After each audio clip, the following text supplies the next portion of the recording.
Today we're back with more late content, and the yellow thing broke once again.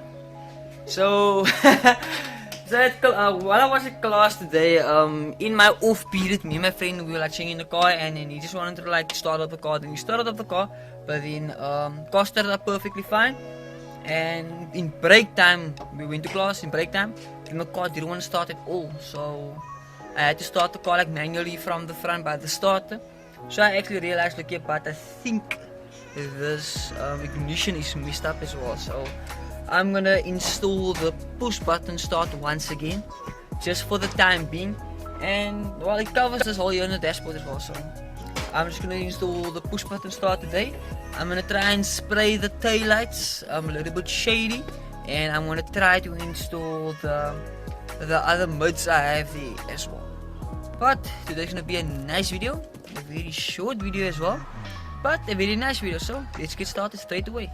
This is the push button start actually I have for the car, and this is actually the one that was actually in the car previously through this hole right here, and the car did work with this push button start. So I'm just gonna reinstall this, and the car should start with this push button start. I actually got the car perfectly running. The car has been running so nice like last night, and this morning it's been running perfectly. Like two swings, the car starts up, the car idles, pull the choke out, the car been idling. When the car's hot, the car drives nice, the gears go in very nice. Everything was sweet until we got another setback. So all you need to do, here at the back of the ignition is like a plug. So this black and red wire, this runs to this is the wire that runs to the starter. So what I'm gonna do is that I'm gonna knit up it to this wire right here, and I'll be connecting up this one to this one right here. So I'll be connecting up this black and red wire to, I think it's the blue one or the black one right here. So I'm just need to figure out what one is what, and then the other one, which will be the constant power, I'll connect it up to the constant power that runs to the ignition. And that way we can just use the push button start, and the car should be able to start. Because I'm actually busy with the car at the moment, and I actually tried out using the original wires connected to the ignition. I can only use the power wire, but I will still be needing to run a wire straight through to the starter. So I will be doing that as well, but unfortunately I'm going to run it through a safe way. I don't want the wire to be seen, but I'm going to try my utmost best to actually do that. But for now, there's like a lot of like unnecessary wiring, and after seeing Dwayne's car, the guy who sponsored me the VHT spray, I'm like, his car was so neat, and there was like so minimal wiring in his car. So I thought like, okay, why not? But I'm gonna try and reduce my wiring as well by simply just making it look a little bit neater. Like all this right here, it's literally too much. I won't be like scratching here, but I at least try to fix something like here, because it's like too much for me. So I'm gonna see what I can do, and I'll update you guys in a few as soon as I get something done. A few moments later. Well, this has been a few hours later, and we got like a few of the wiring like sorted out, and then I got the red wire at the bottom for the new switch. I got this new wire right there, connected it up to the fan sensor. I think the switch is there right there as well. So I'm just gonna check after this if everything is working completely fine, but I still need to connect up the switch part. At the time being, Jody is installing the speakers on that side, and I will be starting on this side. But for now, we are done in front, and it looks a little bit neater than what it previously looked. We got all the wires stepped up. It's just like this wire is laying right here because we ran a little bit short on tape. We only had red insulation tape left, but we didn't want it red because what's the use, because all the wires are already red. We'll be needing the black insulation tape, but when I'm gonna buy insulation tomorrow again, I can sort that out. And then I know many of you guys mentioned that the oil light on the dash could be the sensor right there or the sensor right there. So I might go and invest in two sensors soon. I found out that the sensors actually cost 90 rand, so it's quite cheap. But I'm just gonna see how things go, and I'll decide from there. But for now, the car is still running perfectly fine, and it just might be like a sensor problem. So it's not like a mechanical problem, it's just like a normal sensor problem. But for now, let's start with that door right there, And then if Jody's that side, then I'll just continue with the switch that side and show you guys how to install an aftermarket push button start in your car.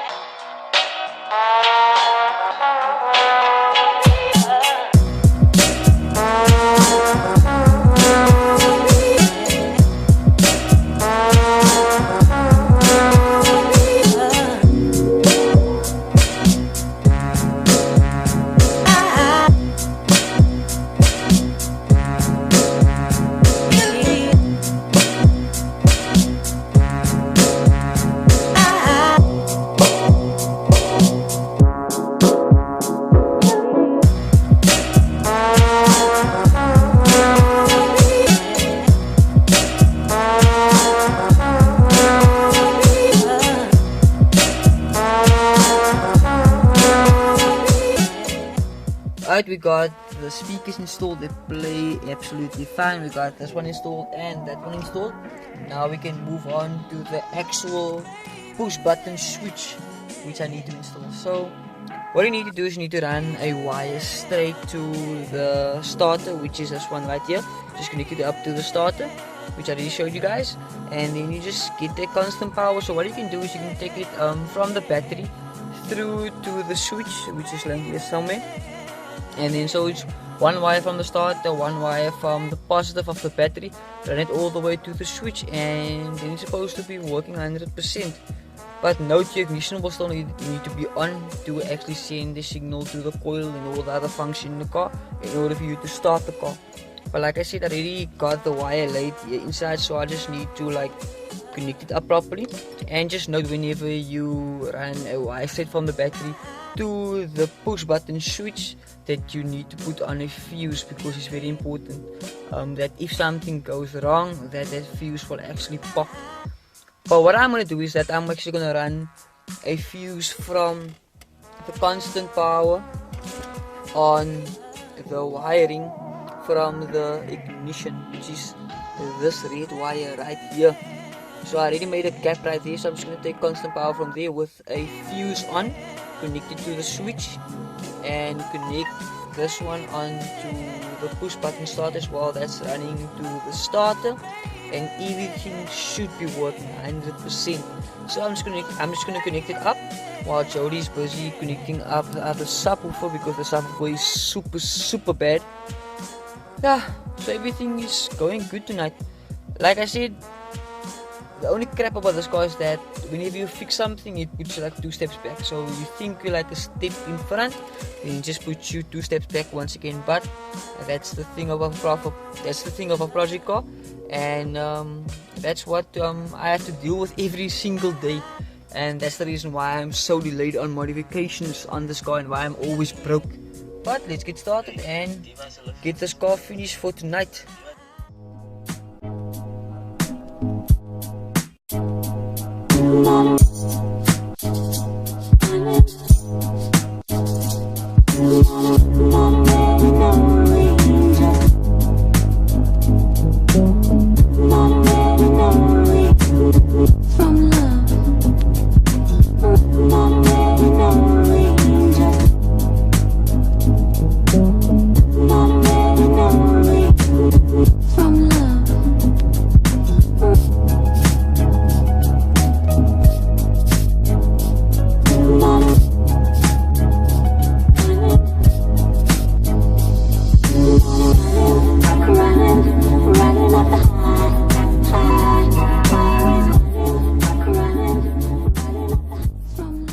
There we go, I got the push button finally installed. I got everything connected up.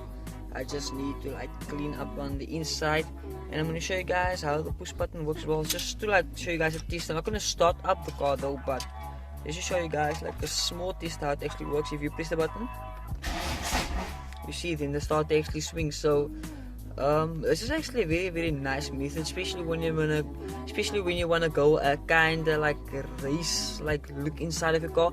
Then you have like all the switches where you just like put on your coil and put on like your lights and stuff like that, and you still have like the push button switch just to like start up the car.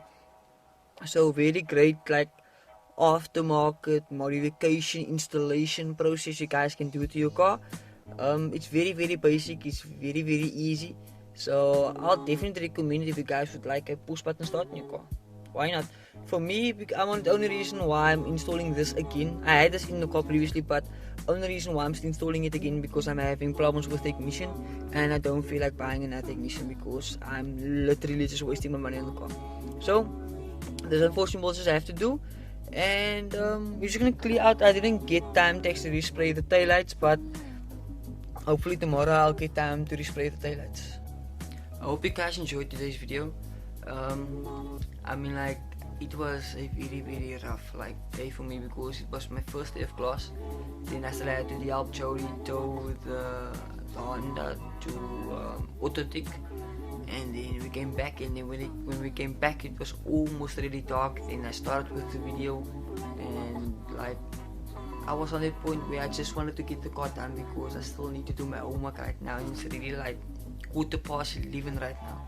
But I really hope you guys enjoyed this video, and I hope you guys really understand like why everything has been like so uptight into this video. It's because I just wanted to like show you guys what I'm doing with the car, because I am working with the car each day. Like, I'm working on the car each day, and I'm still using the car to like travel to college and back, so I have to make sure the car's 100%. And I just want to keep you guys updated on a daily vlog. Maybe we at least got a few things like ticked off the list, and actually installing the push button wasn't like a bad idea again, but I'm really disappointed that the ignition again broke. That's how things go, and well, you break and you just have to fix and repair afterwards. So that's what I did today, and we at least got the speakers installed, we got some wiring like sorted out, we got the push button like start installed. I actually got the other subwoofer installed. I didn't show you guys that because we did that like last minute, and the sub was like kind of bent. It like rolled like this on the one side, so it like stood up like a finger cap on the one side, even though you like mounted to the sub box. But I sorted that out, and the subwoofer actually plays worse in the park subwoofer, so I think I might put the park back in the car. But like I said, I hope you guys enjoyed today's video. Please do like today's video, and please do subscribe to my channel. And remember guys, stop racing and go Kustoms.